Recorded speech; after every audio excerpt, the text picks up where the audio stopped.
Hi everyone, welcome back to my channel. ये video होने वाली है IBPS PO मेंस से रिलेटेड। अगर आपको कोई भी मेंस के रिगार्डिंग डाउट होगा, आई होप इस वीडियो में क्लियर हो जाए। एंड बहुत सारे लोग का क्वेश्चन ये भी था कि मेरी ज्वाइनिंग डेट कब है एंड ट्रेनिंग स्टार्ट हो गई है क्या। तो नहीं, ऐसा बिल्कुल भी नहीं है। अभी मैं घर पर ही हूँ और कुछ भी ऐसा अपडेट भी नहीं आया है। DV के बाद से कोई ऐसा अपडेट नहीं है। मोस्ट प्रोबेबली सितंबर में होगा सब कुछ। एंड जब भी कुछ भी लाइक अपडेट होता है मैं तुरंत आपसे शेयर करूँगी। ठीक है, तो ये वीडियो IBPS PO मेंस के रिगार्डिंग होने वाली है। As you all know, IBPS PO prelims over हो चुका है। एंड मैंने भी एनालिसिस देखा था। मैंने तो अटेम्प्ट नहीं किया था, ना ही मैंने अप्लाई करा था इसके लिए। बट जहाँ तक मैंने एनालिसिस देखा था उस अकॉर्डिंग 23 अगस्त का सेकंड शिफ्ट बहुत ज़्यादा डिफिकल्ट आया था शायद, जहाँ तक मुझे आइडिया है। तो अगर किसी भी मतलब मैं ओवरऑल दोनों का बता रही हूँ, दोनों डेट्स का जो एग्ज़ाम था उन दोनों में ही अगर आपका अटेम्प्ट एक डिसेंट अटेम्प्ट है, क्योंकि आपको पता है लास्ट के कुछ ईयर्स से कट ऑफ कितना मतलब अराउंड 50 ही रहता है। ठीक है, और इस बार वैकेंसीज़ भी बहुत अच्छी हैं। एंड स्टिल अभी वैकेंसीज़ रिसेंटली बढ़ के 7500 प्लस हो चुकी हैं। एंड अभी एक बैंक को like union bank of India को भी वैकेंसी रिपोर्ट करना है स्टिल।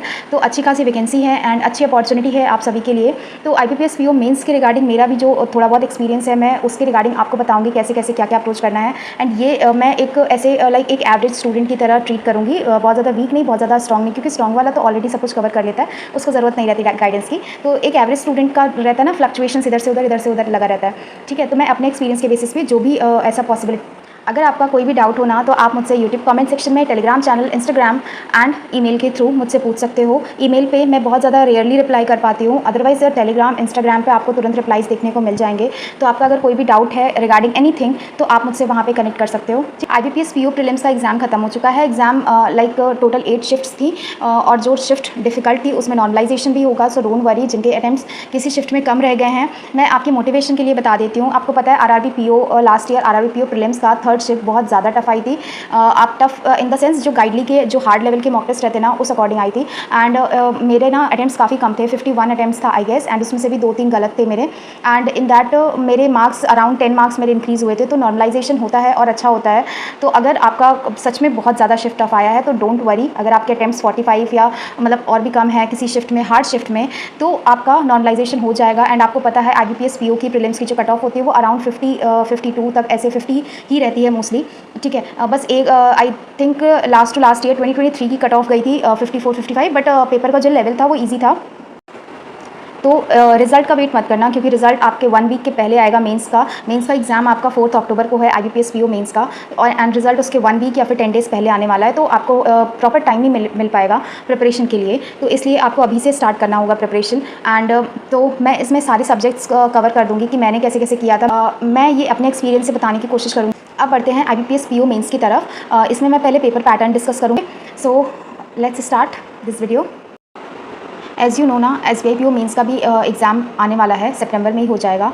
तो अगर आपको ऐसा लगता है आपका SBI PO प्रीलिम्स में डिसेंट अटेम्प्ट है और अगर आपको ऐसा चांसेस है कि आपका क्लियर हो जाएगा SBI PO प्रीलिम्स, तो आपको डिस्क्रिप्टिव राइटिंग की प्रैक्टिस करना ही पड़ेगा, as well as for IBPS PO mains. तो ये SBI PO मेंस अभी लाइनअप है। तो अभी के लिए अगर आपको प्रैक्टिस करना है डिस्क्रिप्टिव का, तो गाइडली पे ऑफर चल रहा है। आप RS12 का कूपन कोड का यूज़ करके, जो कि मेरा कूपन कोड है, RS12 का यूज़ करके आपको ये जो मिलेगा डिस्क्रिप्टिव राइटिंग का टेस्ट पूरा 149 रुपीज़ में मिल जाएगा। ठीक है, इसमें आपको 10 email writing questions with answer, 10 report writing and 10 situation analysis and 10 प्रेसी writing. Don't worry, IBPS PO में नहीं आता है इस तरह का। SBI PO मेंस में थोड़ा सा प्रेसी वगैरह आता है, बट IBPS PO में आपका RC एंड SA ये सब आता है। ठीक है, वो मैं आपको बता दूंगी। सो अगर आपको परचेज़ करना है अभी के लिए तो आप मेरा कोड यूज़ कर सकते हो, RS12 फॉर मैक्सिमम डिस्काउंट। तो ये आपको 149 रुपीज़ में मिल जाएगा। ओके, अब आते हैं IBPS PO का मेंस का पेपर पैटर्न क्या रहने वाला है। तो पहले तो ये रीजनिंग का होगा। इसमें नंबर ऑफ़ क्वेश्चंस 40 होंगे, मैक्सिमम मार्क्स 60 होगा। एंड जो टाइम अलॉट किया जाएगा ये 45 मिनट्स का। तो मैं पहले आपको बता दूं, आपको IBPS PO मेंस देने से पहले जिसका फर्स्ट टाइम है उसको पहले तो एक full length mock test attempt ज़रूर करना चाहिए। और हाँ, कभी भी ये गलती मत करना, मॉक टेस्ट कभी भी सबमिट करके मत करना। हमेशा मॉक टेस्ट टाइमर के साथ में सॉल्व करना, जो टाइमर एक्चुअल होता है, और वो पूरे 2.5 घंटे आपको बैठ के ही सॉल्व करना है। कभी भी सबमिट करके मत सॉल्व करना, क्योंकि सबमिट करने में हमारे पास टाइम रहता है, रिलैक्स रहते हैं हम लोग। तो ये गलती तो कभी मत करना कि आपने सबमिट किया और वापस से फिर से किया, तो बिल्कुल भी नहीं। ठीक है, आपको जो भी करना है आप पहले एक फुल लेंथ मॉक टेस्ट दो, समझो कि पेपर कैसा आता है, पैटर्न कैसा होता है। क्योंकि इसमें ना सेक्शन A सेक्शन B करके आता है रीजनिंग में, as well as in GA, as well as in आपका DI। Okay, DI it means आपका क्वांटिटेटिव एप्टीट्यूड। इसमें section A and section B करके आता है। सेक्शन ए में 2 मार्क्स वाले क्वेश्चंस होते हैं, सेक्शन बी में 1 मार्क्स वाला क्वेश्चन होता है। बट आपको पता है एक चीज़, जो सेक्शन ए रहता है जिसमें 2 मार्क्स वाले क्वेश्चंस रहते हैं, उसमें ऐसा होता है कि कभी कभी वो सेक्शन थोड़ा सा ईजियर साइड पे आ जाता है as compare to section B 1 marks वाले क्वेश्चन से। तो कभी ये इग्नोर मत करना कि ये सेक्शन मतलब ये 2 मार्क्स वाले क्वेश्चन है तो ये डिफिकल्ट होंगे। आपको सबसे पहले वही देखना है और उसमें से जितना बनने की कोशिश करें वहाँ से मार्क्स निकाल लेना है, क्योंकि वही लास्ट में मतलब आपका बहुत ज़्यादा मार्क्स बढ़ जाता है उसी से। And in the same way IBPS clerk में भी आता है। तो आपको ये गलती नहीं करनी है कि जो 2 मार्क्स वाले क्वेश्चन है वो नहीं देखना है, वो समटाइम्स ईजी आ जाते हैं, तो उससे आप मार्क्स गेन कर सकते हैं। तो रीजनिंग की बात करते हैं, इसमें 60 मार्क्स का है। देखो, एक एवरेज स्टूडेंट का जो भी रीजनिंग का होता है मैं बता देती हूँ। आपको इक्वली प्रैक्टिस करना है मिसलेनियस सेक्शन की as well as puzzle section की। देखो, पजल अगर ट्रिकी आ गई, इसमें डेफिनेटली ट्रिकी आती ही है। 2 पजल को मिक्स कर देते, मैं बस एक पजल बताऊँगी जो कि आपको स्किप करना है, यहाँ पर पढ़ना भी और एग्जाम में भी आपको देखना तक नहीं है उस पजल के पास। एक पजल ऐसी हो सकती है आए जिसमें ब्लड रिलेशन मिक्स हो, ठीक है। ब्लड रिलेशन की पजल बिल्कुल भी नहीं उठानी है, भले ही वो किसी लाइक ऐसा हो जाएगा कि वो सिटिंग अरेंजमेंट के साथ आपका ब्लड रिलेशन मिक्स कर देंगे, वो बहुत ज़्यादा कॉम्प्लिकेटेड हो जाएगा। तो आपके लिए वो बहुत मतलब मेरा फर्स्ट मेंस जो मैं फेल हुई थी, मैं बस इसी पजल की वजह से फेल हुई थी। इसलिए मैं हमेशा सबको यही मना करती हूँ कि आप प्लीज़ उस पजल को अवॉइड करना। और इसमें पजल आती है 3 से 4 वेरिएबल दे सकते हैं, तो आई विल सजेस्ट कि आप मिसलेनियस पे जितना ज़्यादा फोकस करो उतना ही ज़्यादा पजल पे फोकस करो एंड मिसलेनियस पे ज़्यादा फोकस करो। मिसलेनियस वाले सेक्शन में कुछ ऐसे टॉपिक्स हैं जो कि आपको अवॉइड करना है। फॉर एग्जाम्पल कोडिंग डिकोडिंग का ऐसा टॉपिक है, आपको बहुत ज़्यादा प्रैक्टिस चाहिए। आप पता है अगर दिन में 1-1 2-2 घंटे भी कोडिंग डिकोडिंग की प्रैक्टिस करोगे ना, तो ये गारंटी नहीं है कि आपका एग्जाम में जाके वो पार्ट सही हो जाएगा, बिल्कुल भी नहीं। एग्जाम में हो सकता है वो कोड आपसे क्रैक ही ना हो। तो इसलिए ये वाला टॉपिक आप ये वाला जो टाइम है ना 1 घंटे 2 घंटे कोडिंग सॉल्व करने से बेटर है ये वाला टाइम ऐसी जगह पे ऐसे टॉपिक में इन्वेस्ट करो जहाँ से मार्क्स आपका एक्सट्रैक्ट हो जाए, क्योंकि IBPS PO में ना बहुत वैरायटी ऑफ क्वेश्चंस आते हैं एंड वो यूट्यूब पे मेंस की प्लेलिस्ट में जिस भी टीचर से आप पढ़ते हो वो टीचर्स कराएंगे। मैंने पुनीत सर से पढ़ा था, मैं ये नहीं कह रही हूँ कि आपको भी उनसे पढ़ना है। लास्ट मिनट पर अपने टीचर्स चेंज करने की गलती आप नहीं करना, और आपने जिनसे भी पढ़ा है उनसे ही मेंस के different variety of question practice कीजिए, जितना हो सके उतना प्रैक्टिस कीजिए, ठीक है। आपको बस सॉल्व करना आना चाहिए कि आपको मतलब बस बेसिकली सॉल्व करना आना चाहिए कि इस क्वेश्चन को अप्रोच क्या होगी सॉल्व करने की, क्योंकि बहुत सारे मिसलेनियस क्वेश्चंस ऐसे होते हैं जिसकी अप्रोच आना हमें बहुत ज़्यादा ज़रूरी होता है, ठीक है। तो वो गलती बिल्कुल भी मत करना आप। ये पार्ट हो गया रीजनिंग के लिए। मैंने आपको बताया पजल में आपको ब्लड रिलेशन किसी भी पजल के साथ अगर मिक्स होकर आता है तो आपको अटेम्प्ट नहीं करना है। कोडिंग डिकोडिंग जो होता है मिसलेनियस पोर्शन में आता है वो अटेम्प्ट नहीं करना है। बाकी सब अटेम्प्ट करने लायक होते हैं। क्रिटिकल रीजनिंग बहुत सारे लोग नहीं करके जाते हैं, बट क्रिटिकल रीजनिंग अगर 4 क्वेश्चन आ रहे हैं तो उसमें से 2 डुएबल होते हैं, तो उसको मतलब स्किप मत करना, वो टॉपिक ज़रूर कर लेना। क्योंकि आपको पता है अगर आप इंग्लिश में अटेम्प्ट कर रहे हो एग्जाम, तो इंग्लिश में आप पढ़ो, आपको नहीं समझ में आया देन उसको स्विच करके हिंदी में लाओ, हिंदी में की कोशिश करो एंड क्रैक हो जाएगा, ठीक है, ट्रस्ट मी। मैं भी ऐसे ही अटेम्प्ट करती हूँ, मैं इंग्लिश में ही पेपर अटेम्प्ट करती हूँ, बट जब क्रिटिकल रीजनिंग की बारी आती है तो मैं सेंटेंस को एक बार इंग्लिश में पढ़ती हूँ, समझती हूँ एंड देन हिंदी में पढ़ती हूँ। I know it's time taking, but अगर आपको बाकी क्वेश्चंस नहीं हो रहा है ना तो क्रिटिकल रीजनिंग आपको मार्क्स देकर जाता है।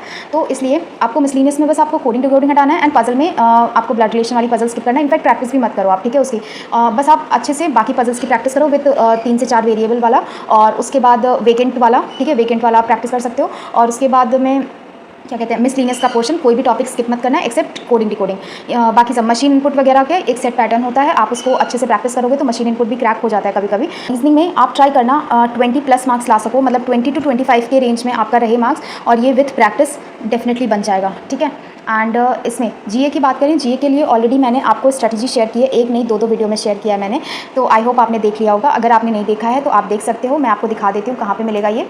आप चैनल पे जाओगे, आप प्लेलिस्ट वाले सेक्शन में जाओगे ना, तो आपको यहाँ पे प्लेलिस्ट मिल जाएगी एंड ये प्लेलिस्ट आपको मिलेगी planning and subject wise strategy में, ओके।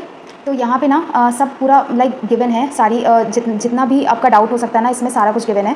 तो आप ये जीके की स्ट्रेटजी वीडियो देख लेना, इसके अलावा आपको मुझे नहीं लगता कि कोई भी डाउट आने वाला है, ठीक है। जीए के लिए मार्क्स काफ़ी अच्छे हैं, वेटेज बहुत ज़्यादा अच्छा है जीए का, तो मिस मत करना। अगर आपने अच्छे से फॉलो कर लिया जितना मैंने कहा है तो आप एक डिसेंट मार्क्स लेकर आओगे, बस उतना बिलीव करो, ठीक है। आपको देखो बहुत सारे लोगों की ना आदत होती है PDF से पढ़ने की, बहुत सारे लोगों की आदत होती है वीडियो से देखने, तो सबकी मेंटल कैपेबिलिटी अलग अलग होती है। मुझे ना पर्सनली PDF से पढ़ना बोरिंग लगता है, मुझे विजुअल्स जो होते हैं ना चलते रहते हैं, मुझे वो बहुत ज़्यादा अट्रैक्ट करते हैं, तो इसलिए मैं विजुअल्स के थ्रू पढ़ती हूँ। मुझे PDF से पढ़ना मैं मैंने भी बहुत सारी स्ट्रेटजी वीडियोस देखी हैं पहले अफेयर्स क्लाउड की PDF बेस्ट होती थी, बट वो इतना ज़्यादा लेंदी होता था, मैं कभी भी अफेयर्स क्लाउड का 2 पेज भी डायरेक्ट नहीं पढ़ पाई हूँ। बहुत मुश्किल से थोड़ा थोड़ा पढ़ती थी, लेकिन नहीं हो पाता था मेरे से, ठीक है। तो मैं वीडियो के थ्रू जाती थी। अगर आपको वीडियो सोर्स नहीं पसंद है, लाइक आप बहुत सारे लोग कहते हैं कि रिविजन कैसे करें, तो मैंने 2x पे रिविजन किया है। आपको जो समझ में आए, जैसा भी सही लगे, आप PDF परचेज़ कर सकते हो, या फिर मतलब रिविजन के लिए वीडियो देख सकते हो। तो ये है जीए का। अगर आप जनरसली उस चीज़ों को फॉलो करोगे तो आपके एक अच्छे मार्क्स आ जाएंगे। ज़रूरी नहीं है आप पर्सनल क्लासेस को ही फॉलो करो, बहुत सारे ऐसे टीचर्स हैं जो स्टिल वैसा पढ़ाते हैं। बस आपको ऐसा टीचर ढूंढना है जो आपको करंट अफेयर्स के साथ साथ स्टैटिक पोर्शन उसका अच्छे से एक्सप्लेन करता चले, ठीक है। चाहे वो डेज़ का हो, चाहे वो किसी भी चीज़ का हो, स्टैटिक पोर्शन आपका बस अच्छे से क्लियर होता जाए और उसके बाद बैंकिंग एंड फाइनेंशियल अवेयरनेस वाली नॉलेज भी आपको मिलती रहे साइड बाय साइड, वो भी विद स्टैटिक। तो आपको बस ऐसा टीचर ढूंढना है जो करंट अफेयर्स ऐसा पढ़ाए। बाकी आपको किसी का भी समझ में आप सबका पढ़ सकते हो, ठीक। तो आपको बस इसमें डिसेंट मार्क्स लाना है। एंड आपने मेरे मार्क्स देखे होंगे जीए के, तो उससे आई गेस हो जाएगा। मतलब अगर आप अभी से पढ़ना स्टार्ट करोगे 1 मंथ का टॉपिक वाइज या फिर जैसे भी आपको सही लगे, तो आप एक डिसेंट मार्क्स आप गेन कर सकते हो। और वैसे भी SBI PO का जब अभी मेंस होगा ना, तो उससे पता चल जाएगा इस टाइम IBPS कौन से पैटर्न के क्वेश्चंस पूछ रही है, तो उससे भी पता चल जाएगा कैसा पेपर आने वाला है। एंड जो इंग्लिश लैंग्वेज की बात करें तो इंग्लिश लैंग्वेज का मुझे थोड़ा सा देख के तकलीफ हुई, क्योंकि ये मेरा बहुत ज़्यादा स्कोरिंग सब्जेक्ट हुआ करता था और अब ये नहीं है। जिनकी भी इंग्लिश थोड़ा अच्छा है और इंग्लिश थोड़ा सा स्कोर करते थे वो, तो इंग्लिश में थोड़ा सा कम हो गया मार्क्स। इसमें 0.5 मार्क्स होगा पर क्वेश्चन का, तो ये थोड़ा सा देखने वाली बात होगी कि इसमें कितना स्कोर किया जा सकता है। बिकॉज इंग्लिश का वो कैसे क्वेश्चंस प्रिपेयर करेंगे, किस लेवल के होंगे, मे बी लेवल में कुछ चेंजेस करें, क्योंकि 0.5 का पर क्वेश्चन होगा। मेंस का इंग्लिश होता है वो बेसिकली 18 to 90 नहीं कहना सही रहेगा, 85 to 95% ये पूरा मतलब रहता है, रीडिंग बेस्ड ही रहता है, कुछ ही ग्रामर पोर्शन रहता है बस, ठीक है। इंग्लिश में ऐसा है, आपको ज़्यादा से ज़्यादा रीडिंग की प्रैक्टिस करनी है, बाकी सब आपका मॉक टेस्ट से मैनेज हो जाएगा। आपको अगर किसी भी टॉपिक में डाउट है तो वो स्पेसिफिक टॉपिक आप यूट्यूब पे सर्च करके देख लीजिए, otherwise sectional test and reading is sufficient for English. अब आते हैं डेटा एनालिसिस एंड इंटरप्रिटेशन पे। इससे पता चल जाएगा कि DI का कितना बड़ा रोल है इसमें। तो 40 क्वेश्चंस हैं, 60 मार्क्स का है, 45 मिनट्स हैं। तो आई होप इससे क्लियर होगा कि आपको डेटा एनालिसिस एंड इंटरप्रिटेशन पे ज़्यादा फोकस करना है मेंस लेवल पे। एंड जो आपका स्पीड मैथ्स का कुछ पोर्शन आता है ना, तो वो स्पीड वो बहुत ज़्यादा क्रिटिकल बना देते हैं। मुझे पर्सनली फील होता है बहुत ज़्यादा हैवी होता है, उसके बजाय हम DI पे टाइम इन्वेस्ट करें तो ज़्यादा बेटर होगा। बाकी आपका अगर क्वांट्स वाला सेक्शन थोड़ा स्ट्रॉन्ग है तो आप अपने अकॉर्डिंग से क्वेश्चन सेलेक्ट कर सकते हो। एंड इसमें देखो, मैं इसमें पर्सनली कोई कॉमेंट्स या फिर कोई आइडिया नहीं देना चाहती, क्योंकि मेरा खुद से क्वांट्स वीक है। तो मैंने जो फोकस किया था, मेरा बहुत ज़्यादा वीक था क्वांट्स। मैंने सिर्फ फोकस किया था DI पे, मेंस की DI बनाती थी, क्योंकि जो मेंस में वो जो कहते हैं ना क्वाड्रेटिक इक्वेशन आती है, ये सब, ये ऑनेस्टली मेरे से नहीं बना कभी, और ना ही मैं इसकी तरफ देखती थी। मैंने ऐसा नहीं है पढ़ने की कोशिश नहीं की, मैंने बहुत कोशिश की, बट मेरे से नहीं हुआ कभी। इसलिए मैंने सिंपली जो नंबर सीरीज़ वाले क्वेश्चंस आते हैं वो मैंने अटेम्प्ट करे हैं। IBPS क्लर्क में भी, IBPS PO में भी मतलब वो जो आते हैं ना 3-4 सेट दिए रहते हैं, वो वाला मैंने अटेम्प्ट करा है नंबर सीरीज़ का क्वेश्चंस। और क्वाड्रेटिक इक्वेशन वाला जो वो कॉम्प्लेक्स वाला आता है ना, वो अटेम्प्ट नहीं किया। और जो वो रूट वगैरह वाला फाइंड आउट करने वाला है, तो वो शायद कभी कभी किया है, अदरवाइज़ नहीं किया है। अर्थमेटिक अगेन वो थोड़ा बहुत ज़्यादा डिफिकल्ट लेवल का आ जाता है, तो वो भी नहीं। स्टेटमेंट बेस्ड जो अर्थमेटिक आती है वो मैंने करा हुआ है। एंड DI मेरा बस ये 2 चीज़ों पर फोकस होता था, या तो मेन्स लेवल की DI में सॉल्व कर लूँ, या तो फिर स्टेटमेंट बेस्ड क्वेश्चन सॉल्व कर लूँ। ये मेरा ये फोकस रहता था, तो इसलिए मैं DI पे ज़्यादा जोर देती थी। मैं DI की ही प्रैक्टिस करती थी कि मेरा बस ये कुछ बन जाए DI का पोर्शन बस, ठीक है। तो आप अपने अकॉर्डिंग देख लेना, अगर आपका जो मैथ्स है थोड़ा सा डिसेंट है तो उस अकॉर्डिंग आप एडजस्ट कर लेना। आप sectional mock test, full length mock test दोगे तो आपको एक आइडिया हो जाएगा, रफ आइडिया कि पेपर कैसा आता है। अब आता है डिस्क्रिप्टिव। अगर आपकी एक डिसेंट टाइपिंग स्पीड है, मतलब 27-28 वर्ड पर मिनट अगर आप टाइप कर पा रहे हो, तो आराम से पेपर हो जाएगा। बहुत ज़्यादा हड़बड़ाने की ज़रूरत नहीं है, आप बस डेली प्रैक्टिस करो। जो मैंने बताया ना गाइडली से, डिस्क्रिप्टिव वाला आप पेपर ले लो डिस्क्रिप्टिव राइटिंग की प्रैक्टिस के लिए, और वहाँ पे आप डेली बेसिस पे प्रैक्टिस करो। एंड इसमें क्या आएगा, एक ऐसे आएगा और कॉम्प्रिहेंशन बेस्ड एक मतलब एक बड़ा सा पैसेज होगा, उस पर बेस्ड कुछ क्वेश्चंस होंगे, वो क्वेश्चंस आपको अटेम्प्ट करने होंगे। एंड इसका जो मार्क्स है वो 25 मार्क्स होगा। एंड जो टाइम मिलेगा हमें वो 30 मिनट्स का टाइम मिलेगा। एंड जो RC है उसको रिप्लेस किया गया है लेटर राइटिंग से। पहले लेटर आता था, अब RC आई है आपकी, जो कि आपको अपने ओन वर्ड्स में आंसर उसका फ्रेम करके लिखना पड़ेगा। डिस्क्रिप्टिव राइटिंग के लिए कुछ टिप्स जो कि मैं देना चाहूँगी, एंड जिसने मुझे भी हेल्प किया था, मेरे भी मार्क्स अच्छे आए। तो पर्सनली आपको जो करना है वो करना है एसे की प्रैक्टिस। एसे में अभी कुछ टीचर्स ना हॉट टॉपिक्स आपको देंगे। हॉट टॉपिक्स मतलब अभी जो न्यूज़ में रहे हैं, कुछ ऐसे topics like environment related, like banking से रिलेटेड, उसमें कुछ एसेस के ऑप्शंस रहेंगे। आप उसमें से कोई एक ऐसे सेलेक्ट कर सकते हो। और आपको पता है जब आपको आएगा ना लिखने का, तो आपको फटाफट पहले हमें ऐसे लिखना होता है। उसमें ऐसे में क्या रहता है, पहले आपको इंट्रोडक्शन लिखना होता है। पहला पार्ट रहता है इंट्रोडक्शन का, उसके बाद उसका मेन बॉडी आता है, उसके बाद आता है कंक्लूजन। ये चीज़ आपको ध्यान रखना है। इंट्रोडक्शन में आप लिखोगे जो जिस भी बारे में ऐसे में लिखा गया, जिस भी बारे में पूछा गया, उसका छोटा सा इंट्रोडक्शन दोगे कि ये चीज़ क्या क्या होता है, कैसे कैसे होता है। उसके बाद जो मेन पार्ट आता है, बॉडी आती है ऐसे की, उसमें आपको उस ऐसे से रिलेटेड जो भी पूछा गया होगा उस ऐसे में, उससे रिलेटेड वो आपको इन्फॉर्मेशन लिखनी है। एंड लास्ट में कंक्लूजन देना है, एंडिंग पार्ट देना है। 3 से 4 लाइन का कंक्लूजन परफेक्ट होता है। उसको मतलब जो भी आपने लिखा है ना, उसको सब कुछ सम अप करके ना उसको लिख देना है लास्ट में, कि मतलब आपका जो भी रिजल्ट होता है ना वो सारा कुछ आपको मेंशन कर देना। तो ये होता है ऐसे परफेक्ट ऐसे का टाइप। और पैराग्राफ वाइज लिखा जाता है हमेशा। तो फर्स्ट एक बार जब हो जाएगा उसके बाद उसको एंटर करेंगे। ये सारा कुछ लिखने का तरीका ना आपको जब डिस्क्रिप्टिव राइटिंग की आप प्रैक्टिस करोगे ना टाइपिंग करके, तो आपको वो लिखने का तरीका आ जाएगा। और पहला इंट्रोडक्शन के बाद एक पैरा मतलब ब्रेक देंगे, पैरा चेंज करेंगे, उसके बाद मेन बॉडी लिखेंगे, फिर पैरा चेंज करेंगे। अगर मेन बॉडी आपका ज़्यादा बड़ा जा रहा है, लेंदी जा रहा है, तो उसको पैराग्राफ चेंज करके उसके बाद कंक्लूजन जब लिखेंगे उसमें भी पैराग्राफ चेंज करेंगे। और मैं एक बात क्लियर कर दूँ, ऐसा नहीं है कि डिस्क्रिप्टिव उन्हीं का अच्छा जाता है जिनकी इंग्लिश अच्छी हो, बिल्कुल भी नहीं। आपको बस ट्राई करना है एरर फ्री लिखने का। आपको पता है अगर आप एक सेंटेंस किससे बनता है, एक सेंटेंस बनता है सब्जेक्ट, वर्ब एंड ऑब्जेक्ट से। आपको बस ध्यान देना है कि सही मतलब सब्जेक्ट के साथ वर्ब हो, टेंस का ध्यान देना है, एंड ऑब्जेक्ट हो उसके साथ में। ईजिली लिखना है, बिल्कुल भी गड़बड़ी नहीं करनी है। अगर आप रीडिंग पे थोड़ा सा ध्यान दे रहे हो तो आपका ईजिली हो जाएगा। और हैवी वोकैब यूज़ करने की ज़रूरत नहीं है। अगर आपको उसकी मीनिंग नहीं पता है तो आपको हैवी वोकैब यूज़ करने की ज़रूरत नहीं है। आपको बस मतलब आपको छोटे छोटे सेंटेंस में लिखनी है अपनी बातें। और ज़रूरी नहीं है कि वहाँ पर कोई मतलब बहुत ज़्यादा इंटेलेक्ट इंसान नहीं बैठा है आपका चेक करने के लिए, वो सब कुछ कंप्यूटर ही चेक करेगा। तो कंप्यूटर को क्या चाहिए, सिर्फ एरर फ्री चाहिए। आपको correct full stop, correct comma, हर जगह आपको फोकस के साथ लगाना है। और ये बहुत इजी है। आप थोड़ा सा रीडिंग पे ध्यान दोगे और थोड़ा सा मतलब टाइपिंग वगैरह करोगे तो आपको ये पता चल जाएगा कैसे क्या मैनेज करना है। आपको छोटे छोटे सेंटेंसेस फ्रेम करना है एंड धीरे धीरे उसी से ही आगे बढ़ना है। और एग्जाम में भी यही सेम करना है, छोटे छोटे सेंटेंसेस ही बनाना है। ज़्यादा मतलब ग्रामर का इतना, फिर आपका ग्रामर का जो एरर वाला पार्ट होता है ना वो गलत नहीं होगा इतना, ठीक है। बेसिक टेंस का बात होता है उसमें, टेंस आप करेक्ट यूज़ करेंगे और जब आप रीडिंग करेंगे तो ये सारी चीज़ें अपने आप बिल्डअप हो जाती हैं। टेंस का बेसिक आप लोग पहचान पाओगे आप क्या कर रहे हो क्या नहीं। तो बस इतना ध्यान रखना। अभी के जो हॉट टॉपिक्स होंगे ना टीचर्स ऑलरेडी बता चुके होंगे या बता रहे होंगे। अगर मुझे ऐसी कोई वीडियो बनेगी तो मैं अपने टेलीग्राम चैनल पर वो शेयर कर दूँगी आप सबके साथ, या फिर इंस्टाग्राम पोस्ट पर शेयर कर दूँगी, सॉरी हाँ यूट्यूब पोस्ट पे या फिर टेलीग्राम पे शेयर कर दूँगी। ये आप प्रिपेयर कर लेना अच्छे से और छोटे छोटे सेंटेंसेस लिखना ऐसे में स्पेशली। और अब आते हैं हम कॉम्प्रिहेंशन पे। अगर ऐसे कि आप थोड़ा सा प्रैक्टिस करोगे ना तो धीरे धीरे हो जाएगा और इतना पैनिक होने वाली बात नहीं है, घबराना नहीं बिल्कुल। पैनिक करते टाइम ना हम बहुत सारी चीज़ें गड़बड़ कर देते हैं। और आराम से बस घर पे जितना ज़्यादा प्रैक्टिस हो सके उतना ज़्यादा करना, उससे उतना ही ज़्यादा आपको कॉन्फिडेंस आएगा एग्जाम वाले दिन। आते हैं कॉम्प्रिहेंशन पे। ये तो हम सब करते आए हैं हमेशा से। अगर आप एक मतलब कॉम्प्रिहेंशन पे आते हैं तो कॉम्प्रिहेंशन में ना आपको आई गेस 5 क्वेश्चंस दिए होंगे। मतलब एक आरसी दिया होगा रीडिंग कॉम्प्रिहेंशन, उसको आपको रीड करना होगा एंड उसी पे बेस्ड क्वेश्चंस होंगे। तो वो आई गेस आप लिख लोगे। जब एक बार लिखने ऐसे लिखने का आइडिया आपको लग जाएगा ना तो वो भी ईजिली कर लोगे आप, क्योंकि उसका आंसर तो आरसी में दिया हुआ होगा और उसको बस अपने ओन वर्ड्स में आपको लिखना होगा, ठीक है। तो आपको बस ज़रूरत क्या है डिस्क्रिप्टिव में, बहुत ज़्यादा रीडिंग करना, मतलब बहुत ज़्यादा नहीं, फिर भी आप थोड़ा सा आधा घंटा का पोर्शन आप डिवाइड कर सकते हैं, 15 मिनट्स का पोर्शन आप डिवाइड कर सकते हैं रीडिंग में। तो आपको थोड़ा सा रीडिंग पे ध्यान देना है और छोटे छोटे सेंटेंसेस फॉर्मेशन पे ध्यान देना है और कुछ हॉट टॉपिक्स हैं उनको थोड़ा सा प्रिपेयर कर लेना है। और सबसे ज़्यादा क्या करना है, आपको प्रैक्टिस करनी है। आप जितना ज़्यादा प्रैक्टिस करोगे उतना ही ज़्यादा आपका कॉन्फिडेंस बूस्ट होगा। एंड आई विल सजेस्ट आपको full length mock test, sectional mock test and also descriptive वाला पेपर आपको प्रैक्टिस करना है। और ये कैसे करना है मैं बता देती हूँ। पहले आपको फुल लेंथ मॉक टेस्ट देना है, क्योंकि आपका अगर किसी का फर्स्ट अटेम्प्ट है तो उसको आइडिया नहीं होगा पेपर पैटर्न कैसा होता है। तो मैं कितना भी कुछ बता लूँ लेकिन जो प्रैक्टिकली करने से आता है जो एक्सपीरियंस, वो कोई बता के मतलब नहीं करा सकता, ठीक है। तो आपको पहले full length mock test solve करना है एक, और आपको एनालाइज करना है कि कौन से मतलब लाइक कौन सा सब्जेक्ट आपका बहुत ज़्यादा वीक जा रहा है, किस में ज़्यादा इंप्रूवमेंट की ज़रूरत है। तो जो भी सब्जेक्ट आपका बहुत ज़्यादा वीक चल रहा हो उसका सेक्शनल मॉक टेस्ट दो, बहुत ज़्यादा फ्रीक्वेंटली मॉक टेस्ट दो सेक्शनल वाला। और जब वो चीज़ें सही हो जाएँ, फ्लो में चलने लगे, फिर दूसरे सब्जेक्ट का सेक्शनल मॉक टेस्ट देना स्टार्ट कर दो।